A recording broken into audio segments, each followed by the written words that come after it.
Terlepas dari peran Babe dari masa ke masa itu, menurut Babe, ini pertanyaan anak kecil, mana masa kepresidenan yang menurut Babe paling enak? Subjektivitas Babe, kenapa? Ya semuanya kagak enak ya, tapi kalau kita lihat itu yang kesejahteraan ekonomi ada pada Pak Soeharto. Kalau Babe sebagai tokoh politik ya, kalau mau memilih zaman tuh mau milih zaman apa, Be? Liberal. Waduh, referensinya. Tapi jangan-jangan historis juga Babe. Kan Babe kan belum ngerasakan sendiri itu. Merasakan dong, kita itu waktu kan saya akhir liberal 59 kan umur saya 17. I see. Saya merasakan kabinet Sukiman langsung merasakan. Oke. Itu ekonominya oke. Terus terang. Kebebasan sipilnya apalagi Apalagi itu nggak bisa kembali lah itu zaman, tapi nggak akan berulang lagi zaman itu.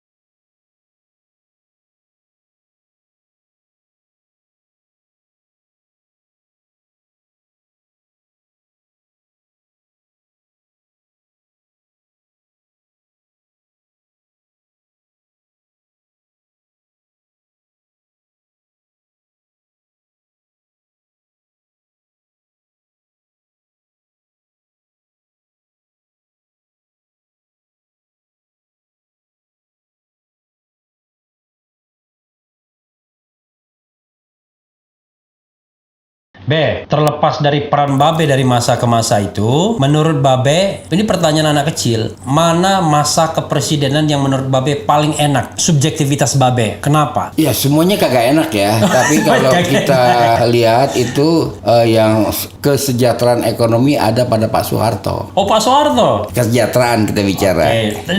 Saya silakan aja, ini subjektivitas Babe. Kesejahteraan, tapi lain-lain saya merasakan ruang gerak Islam sempit waktu kan. Tapi kalau ekonomi oke, Pak Soeharto. Ya, tapi kalau kita misalnya gini, bagi Babe, orang seperti Babe, mana yang paling Babe pilih? Apakah kesejahteraan ekonomi? Apakah kebebasan politik gitu?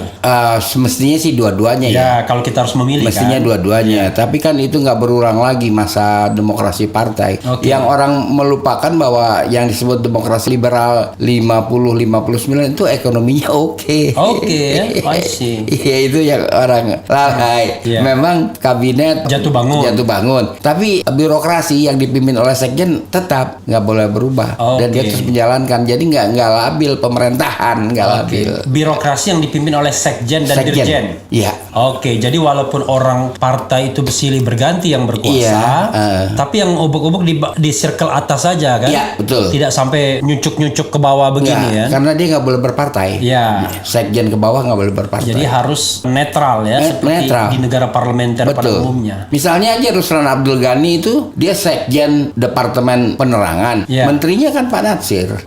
Tapi kan Ruslan Abdul Ghani PNI. Betul. Kemudian setelah dia nggak PNS, I see. Setelah berhenti dari PNS, dia berpolitik dan PNI.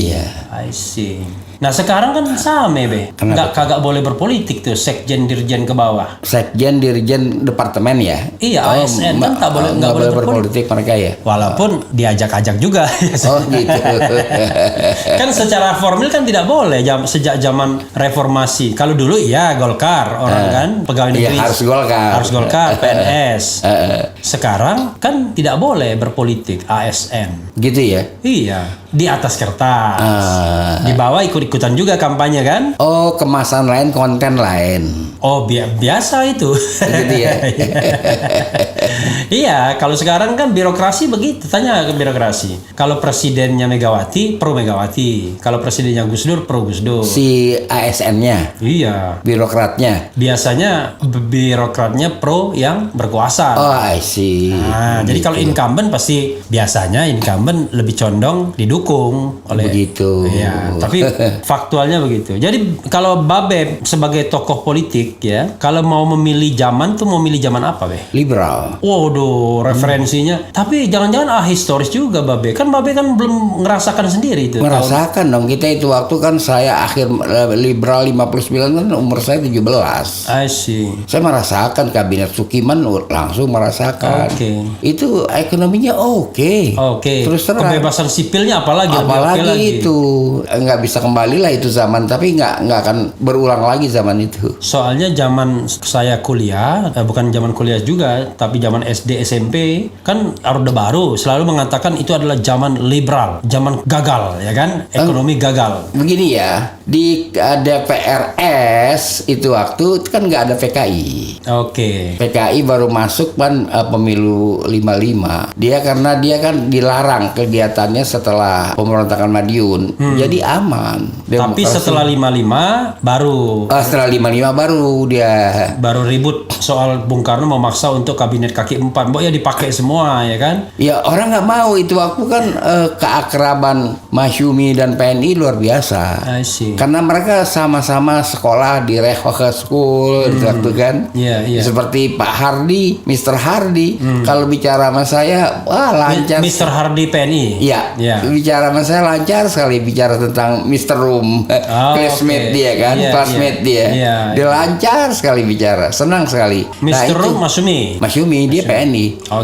Jadi nggak masalah dulu ya. Kita melihat, saya pernah diundang oleh Pak Rum, dia katanya ada mengundang rekan dia sejawat. Ridwan kamu datang, tapi nggak boleh ngomong, diam aja gitu. Ketika saya datang, ada Pak Kasimo, Iji Kasimo. Iya, ada Pak Tambunan dari Parkindo. Ada Mr. Hardy. Itu luar biasa keakraban mereka. Apa yang membuat mereka bisa begitu, Be? Bagaimana ya? Kalau pertanyaan itu yang membuat mereka bisa begitu, pertama mereka adalah berasal dari culture yang sama, urban culture. Yang biasa menerima perbedaan pendapat. Biasa menerima perbedaan pendapat. Kalau bahasa sekarang gampangannya mentengan lah dia kan. Mentengan sebuah subculture Jakarta. Sekarang sekarang kan udah berubah. Jadi mereka merasa betul-betul gimana ya, walaupun pakaiannya sederhana, bahannya sederhana, tapi enak dilihat tampilannya. Enak dilihat. Kalau sekarang saya pernah kaget ya lihat DPR sekarang ada yang pakai jas dirigen simfoni yang ada di bawah nekuk gitu kan, kayak buntut bebek. Aduh, kok ini dipakai siang-siang gitu. Itu perbedaannya itu culture. Kalau orde liberal, let's say begitu, itu orang-orangnya luar biasa, tetap menjamu orang dengan, saya kadang-kadang nggak enak ya. Misalnya Pak Simatupang itu kalau TB Simatupang Jenderal, saya dijamu di backyard, bukan di ruang tamu, dibawa ke belakang. Jadi ibu bikin teh. Almarhum Sabam Sirait yang baru meninggal itu, wah hebat lu Rit, kita nggak ada yang pernah dibawa ke situ. Gitu. Jadi itu first class. Tahun berapa itu? Dengan Pak Sim itu tahun 70-an lah. 70-an di backyard. Ya itu. Kalau di sini tidak backyard tapi rooftop. Jadi kemudian misalnya Mr. Burhanuddin Harahap, luar biasa. Ini itunya. Burhanuddin Harahap Perdana Menteri, Masyumi pernah Perdana Menteri. Jadi saya rasakan culture-nya aja berbeda. Saya dengar bukalah pidato-pidato konstituante. Bagaimana nilainya? Kita jangan lihat message dia kan, pesannya. Tapi nilai pidato itu. Penyair-penyair dunia ada di situ kok. Nah sekarang terlihat kalau mereka suka baca. Kalau sekarang jangan ada justa di antara kita. Padahal Bustam dulu ya. Kelas-kelasnya ya. Saya bicara kelasnya, kelas lagunya kayak itu yang dia rujuk gitu kan. I see. Ya kan kalau misal satu merujuk penyair-penyair besar dunia, ya kan. Kalau lagu klasik ya kan. Kalau yang ini kita Tahu deh tuh lagu apa. Dan misalnya gini ya, Refli, kita bicara Pak Natsir. Yep. Duduk dengan Pak Natsir bukan soal politik, dia bicara tentang ciptaan-ciptaan Beethoven. Karena dia pandai main biola. Oh, Pak Natsir pandai biola ya? Pandai biola, menguasai. Padahal terkesan bahwa wah ini orangnya kolot ya kan.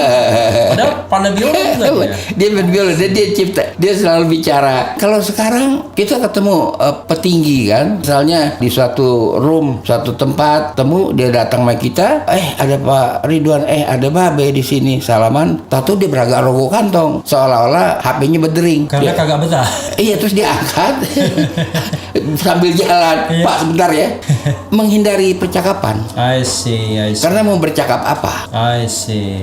Mau bercakap apa? Kita bercakap dengan tokoh-tokoh dulu mau masuk di mana? Oke. Begitu. Masuk politik oke. Masuk seni oke. Seni oke, sejarah oke.